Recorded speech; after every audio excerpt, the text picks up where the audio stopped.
really deep snow in Idaho. Měli jsme v Idahu tak poměrně často nebo velký, hluboký sníh. And the top layer would be frozen. A ta vrchní vrstva bývala zmrzlá.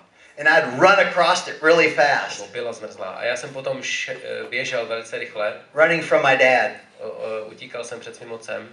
You can laugh. It's okay if you laugh, cry, whatever you want to do. Můžete se smát nebo brečet, cokoliv je v pořádku.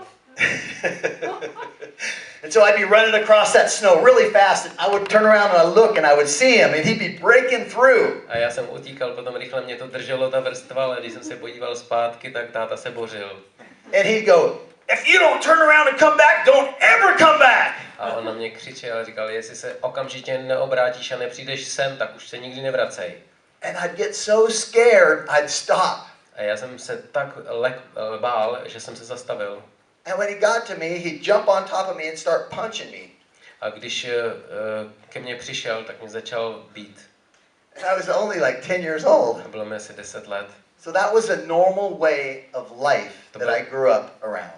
Normální způsob života, prostředí, ve kterém jsem vyrůstal. No love, fighting and hatred in our home. Žádná láska, boje, šarvátky, nenávist. Until the ultimate happened to me. Až se mi stala jedna věc.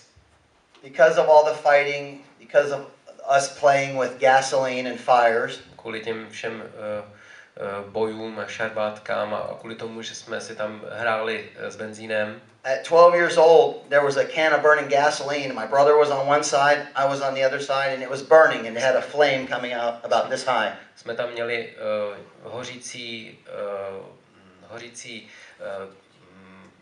gasoline. Benzín, já to znám. A byl jsem tam já na jedné straně a na druhé straně byl bratr. And we're sitting there, and I say to him, "If I kick that on you, it will kill you." A my jsme tam seděli a brácha říkal, když bych to na tebe kopnul, tak by ti to zabilo.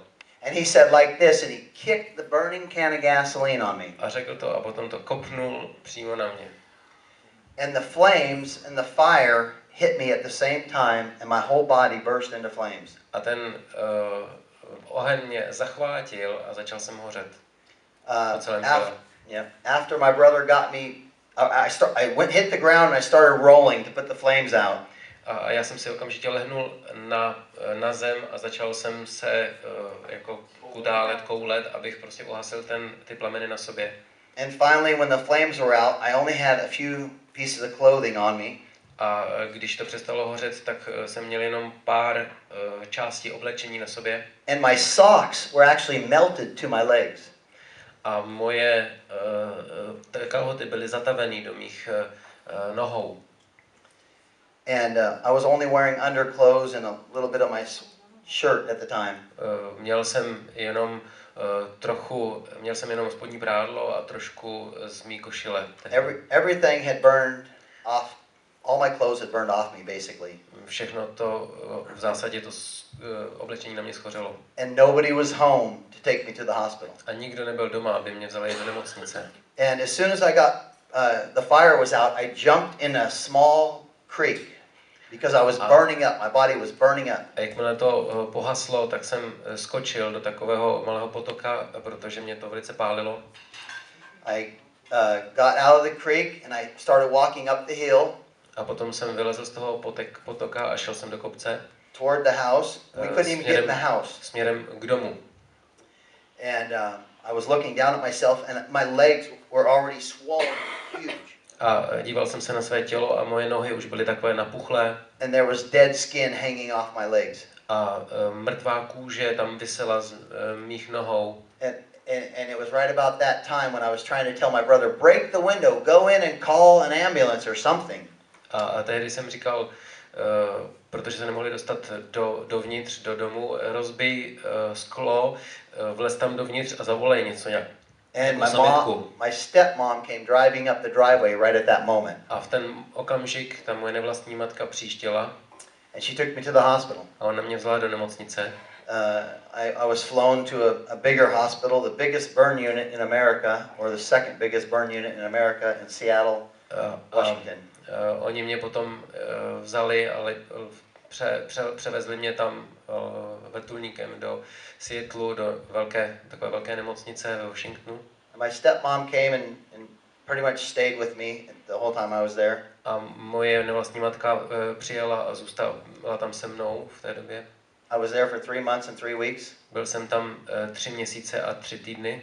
And I only remember my father coming one time. A pamatuju si, že táta přijel jenom jednou. He was too busy working. Příliš byl zaměstnaný.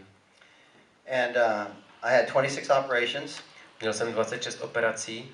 My heart stopped 3 times. Moje srdce 3krát se zastavilo. And the doctors were contemplating cutting off my legs. A doktoři uvažovali o tom, že mi uříznou nohy.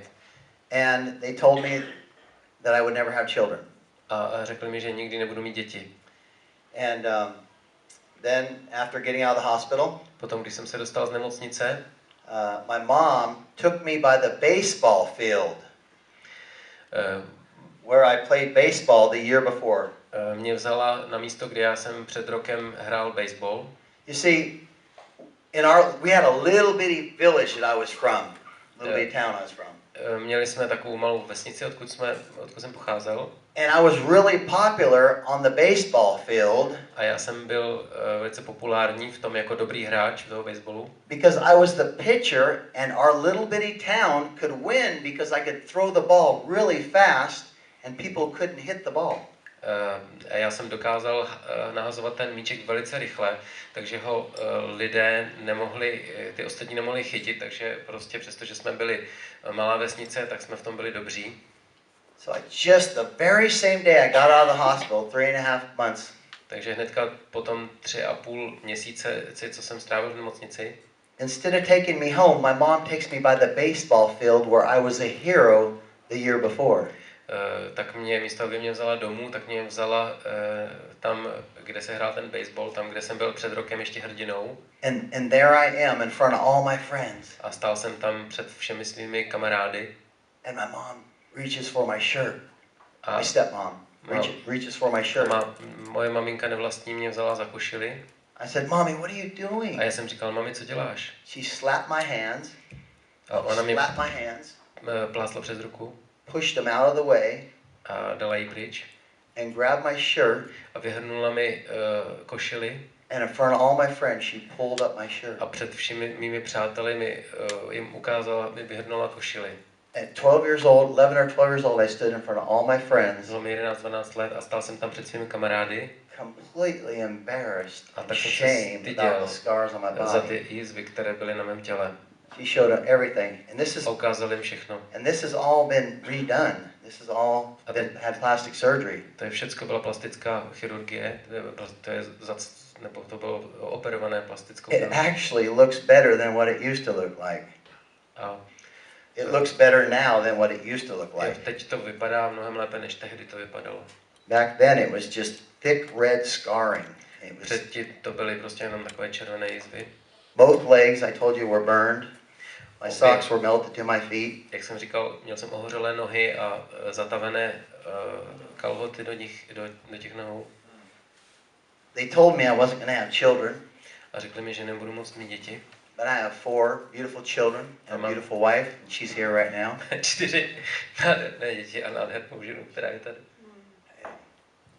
That's God's goodness. To je Boží dobrota. That's not just for me. Není to jenom pro mě. Because remember, I'm sharing it with you. Ale chci se o to podělit s vámi. To show you how good God is. Abych vám řekl, jak dobrý je Bůh. And how much He loves you too. A jak vás tolik miluje. And we'll get into more of that in a little bit. Ještě se k tomu vrátíme. But you know, I grew up in my teenage years with a lot of shame. A během svých 12letých let, když jsem byl teenager, tak jsem vyrůstal se spoustou studu, zahanbení. I remember sitting in a classroom and my teacher would come and ask me, what am I wearing underneath my shirt? A pamatuju se, jak jsem seděl jednou ve třídě a můj učitel se zeptal, co si tam oblékám co tam mám oblečený pod tou košilí. A nylon thing called a jobs, like a woman's nylons. Protože to bylo něco, jako ženy si něco silonového, co si jakoby ženy oblékají.